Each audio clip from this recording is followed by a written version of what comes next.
Hello, ducklings. Austin here. Welcome to Language Learning for Pretty Birds, Episode 1. You can do it. This is the first in a series of videos covering special topics in language learning. My goal in creating these videos is to give you an overview of how you can successfully acquire another language and avoid many of the pitfalls that adult learners are prone to. The rest of the videos will have practical advice, but my task for this first one is just to persuade you that you can do this. So, who here is good at languages? Hmm, Well, we'll see. Now, you'll recall from my reading video that I began by teaching you the Italian word for lawyer. Do you remember what it was?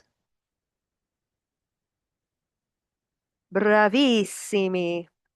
It was avvocato. Now, I teach this word at the very start of the first day of every class. At the very end of class, after we've done 100 other things, I ask them if they remember, and they all shout it out, just like you did. And the interesting thing is, this is right after I ask a show of hands for who's good at learning languages. And I rarely get more than one, maybe two hands. Would you raise yours? Well, you remembered avvocato, didn't you? And you speak one language, perhaps not even your first, well enough to follow this video, right?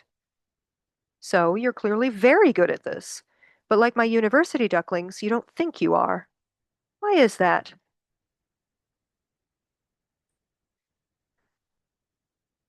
There are three big reasons, in my opinion, as to why we think we suck at this, and none of them have to do with our own limitations or talents.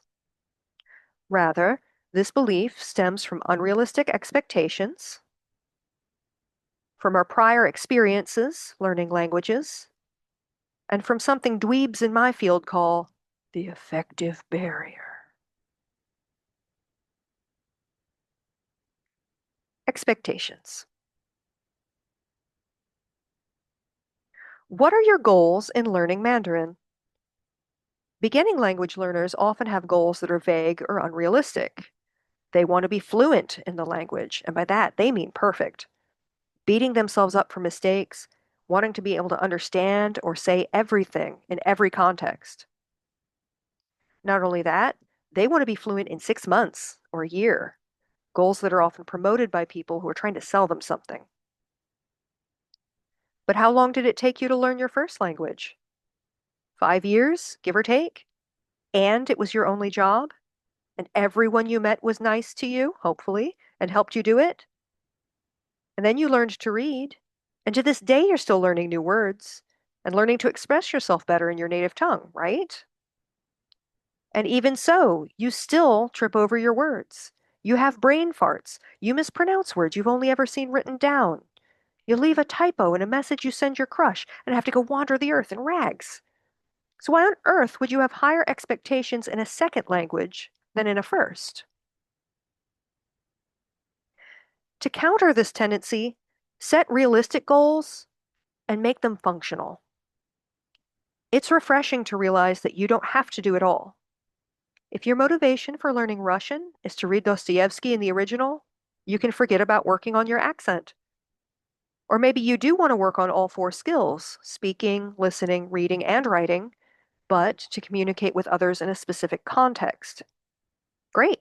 That means you can focus on the vocabulary you'll need in that context without getting hung up on being able to give an impromptu lecture on nuclear physics. I can't do that in Italian. I can't do that in English. Why would I feel the need to do it in Mandarin?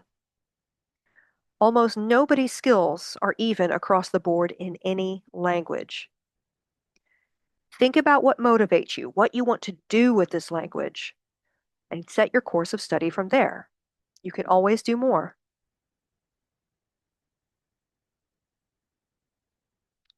Bad experiences. People often tell me things like, I took 400 years of high school French, and I can't even order a coffee in Paris. Or my cousin once said, well, I took 4 years of Spanish, and all I remember is hola. They conclude that there's something wrong with them, rather than 3 or 4 hours a week of instruction on top of a full course load when you were also sleep deprived. Having your first experiences in things like illicit substances or heartache might not have been the optimal conditions for achieving proficiency. Our first experiences in learning another language, at least at school, often result in failure and frustration. Now, I don't want to shit on my fellow language teachers here, unless they're mean to ducklings, in which case they can go to hell. Second language acquisition is the newest field in linguistics. And as recently as 10 or 15 years ago, most language educators didn't have access to this research. Many still don't. I was lucky. And all of us are working with limited time and resources. Classroom education can get you off to a great start and give you what you need to succeed, but every successful learner has to take things beyond the classroom. What you're not often taught is how to do that, which is one of my biggest professional goals. The rest of the series will focus on that gap, but for now, just know that there's nothing wrong with you. And that brings us to feelings. The affective barrier is jargon for our emotions. Our emotions play a huge part in language, more than in most other academic subjects. Language is intimately tied to identity, which is why we can feel so self-conscious trying to adopt an accent that isn't ours, why we feel so embarrassed to make a mistake, why even extroverts sometimes clam up when it's time to speak.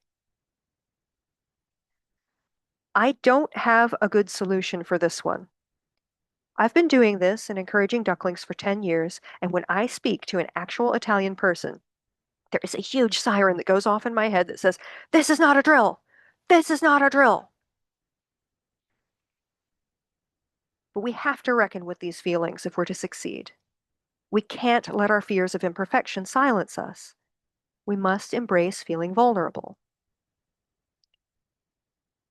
What I can offer you is what I offer my university ducklings, which is this. When a baby takes her first steps and falls down, nobody says, "Man, that baby sucks at walking." No, they lose their goddamn minds because they've just witnessed a miracle. As a teacher, it is my immense honor and privilege to witness many first steps. I see my ducklings learn their first words, make their first jokes, go from rote responses to really expressing something genuine about themselves, from being too scared to raise their hand to speaking up with confidence. It's the most wonderful thing in the world, and I treasure it. And their mistakes are just as endearing and interesting to me as the moments when they triumph. Beginners are sacred.